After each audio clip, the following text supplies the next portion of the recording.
مطلب میں نے خود اپنے اوپر یہ وظیفہ آزمایا کہ اس دعا کی برکت سے بہت ہی سکون ملتا ہے۔ السلام علیکم ورحمۃ اللہ وبرکاتہ۔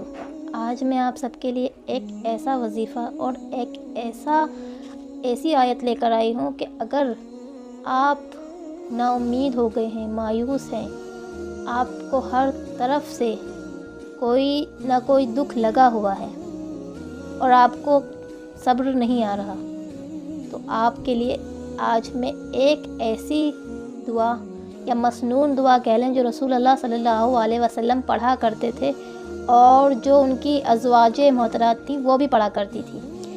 کون سی وہ دعا ہے؟ ایک حدیث ہے، حدیث مبارکہ میں ام سلمہ رضی اللہ تعالیٰ عنہا روایت کرتی ہیں کہ جب ان کے خاوند فوت ہوئے تو وہ اس دعا کو، اس وظیفے کو روز پڑھتی تھی اور انہیں یہ امید نہیں تھی کہ میرے خاوند سے بھی اچھا کوئی شخص ہو سکتا ہے، تو انہیں اس دعا کے بدلے میں رسول اللہ صلی اللہ علیہ وسلم کا شادی کا پیغام ان تک گیا اور وہ ہماری ماؤں میں سے شامل ہو گئیں، کیونکہ قرآن میں اللہ فرما رہا ہے کہ نبی کی بیویاں امت کی مائیں ہیں اور ماں ہی کو کہا گیا کہ یہ ازواج محترمات کے لیے بہت ہی پاورفل وظیفہ تھا اور انہیں رسول اللہ صلی اللہ علیہ وسلم کی زوجیت ملی، وہ ان کی بیوی، ان کی وائف بن گئی۔ کون سی وہ دعا تھی جو وہ ان کے لیے پڑھتی تھی؟ اکثر یہ ہمارے یہاں یہ متھ کہہ لیں یا کچھ بھی کہہ لیں، یہ بہت مشہور ہے کہ یہ دعا صرف لوگوں کے مرنے پر پڑھی جاتی ہے، لیکن آپ یہ کانسیپٹ سب سے پہلے کلیئر کریں کہ یہ جو دعا ہے یہ صرف مرنے میں نہیں پڑھی جاتی، یہ ہر جیسے آپ کو صدمہ لگا یا آپ کو دھکا لگا تو آپ فوراً سے یہ دعا پڑھیں۔ اور دعا کیا ہے؟ ان اللہ و انا الیہ راجعون اللہم اجرنی فی مصیبتی و اخلف لی خیری منہا۔ کتنی چھوٹی سی دعا ہے، ہر فرض نماز کے بعد پڑھیں، روز چلتے پھرتے پڑھتے رہیں۔ اللہ آپ کو اس کے بدلے، اس دعا کے پڑھنے کے بدلے اتنا بہترین نعم البدل عطا کرے گا کہ آپ سوچ بھی نہیں سکتے۔ یہ میں نے خود اپنے اوپر یہ وظیفہ آزمایا کہ اس دعا کی برکت سے بہت ہی سکون ملتا ہے۔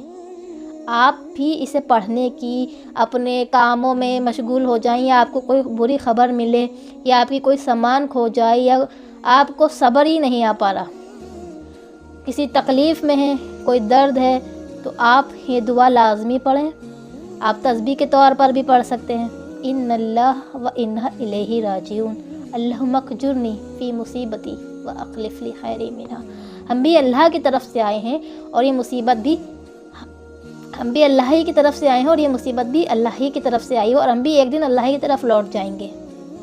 اور اے اللہ مجھے اس میں ایک بہتر نعم و بدل عطا فرما، تو اللہ آپ کو اس کے بدلے بہتر نعم و بدل عطا فرمائے گا۔ آپ سوچ بھی نہیں سکتے اس حد تک یہ پاورفل وظیفہ ہے، یہ مسنون دعائیں ہیں جو رسول اللہ صلی اللہ علیہ وسلم سے ثابت دعائیں ہیں۔ ہم لوگ ایسی دعائیں تو پڑھ لیتے ہیں جو کسی بزرگ نے بتا دی، کسی دینی عالم نے بتا دی، لیکن جو رسول اللہ صلی اللہ علیہ وسلم سے ثابت ہے اسے پڑھیں، اس میں رسول اللہ صلی اللہ علیہ وسلم کی تاثیر ملے گی آپ کو، ان کی محبت کے عقیدت میں پڑھیں تو دیکھیے آپ کے یہ وظائف آپ کو کہاں سے کہاں پہنچاتے ہیں۔ فرض نماز قائم کریں، سب سے امپورٹنٹ جو ہمارے یہاں مشہور ہے، نمازوں کی تعداد اتنی بڑھا دی گئی کہ نماز نہیں پڑھتی، عورتیں خاص طور پر نہیں پڑھتی۔ دیکھیں فرض نماز جتنا ہو سکے فرض نماز تو ایٹ لیسٹ پڑھیں۔ سب سے بڑی گھر میں بابرکت، یعنی کہتے ہیں گھر میں خیر و برکت نہ ہونے کی وجہ ہے کہ گھر میں کوئی بندہ دین اور دینی طریقے پر نہیں چلتا۔ سب سے بڑی نہ ہونے کی برکت یہی ہے کہ گھر میں کوئی نماز نہیں پڑھتا۔ جس گھر میں نماز نہیں پڑھتا، جس گھر میں اللہ کو ناراض کیا جاتا ہے، اس گھر میں آپ خود بتائیں برکت کہاں سے آئے گی؟ اس لیے نماز کی پابندی کریں اور اللہ کو اللہ کے خوبصورت ناموں سے یاد کریں۔ یا حی یا قیوم برحمتک استغیث، اتنے پیارے پیارے اللہ کے 99 نیمز ہیں، ان ناموں کے ذریعے اللہ کو پکاریں۔ اللہ آپ کی ہر مصیبت، ہر پریشانی کا حل آپ کو خود چل کر آپ کے پاس آئے گا۔ آپ سوچ بھی نہیں سکیں گے اس حد تک آپ کے پاس آپ کے حل خود چل کر آئیں گے۔ آپ سوچیں تو ایک بار اللہ کی طرف رجوع کریں اور اللہ کو سوچیں کہ اللہ نے ہمیں اس دنیا میں آخر بھیجا کیوں ہے؟ ہمیں ناچ گانا اور فتنے فساد پھیلانے کے لیے نہیں بھیجا، اللہ نے ہمیں اپنی عبادت کے لیے بھیجا ہے۔ تو اس کی زیادہ سے زیادہ اس رمضان میں عبادت کریں اور اللہ کو خوش کریں، کیونکہ رمضان کا مہینہ ہمارے لیے ایسا ہے جیسے اس کے بعد ہم زندہ ہی نہیں رہیں گے۔ ایسا سوچ کے ہمیں عبادت کرنی چاہیے اس مہینے میں کہ یہ ہمارا آخری مہینہ ہے، اس مہینے کے بعد ہمیں کوئی مہینہ نصیب نہیں ہوگا۔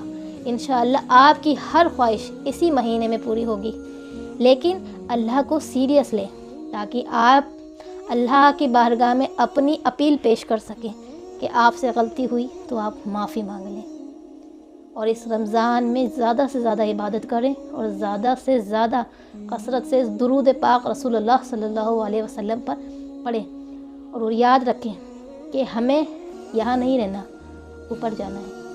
اللہم صلی علی محمد وعلی آل محمد واصحاب محمد وازواج محمد و امت محمد اجمعین الی یوم الدین۔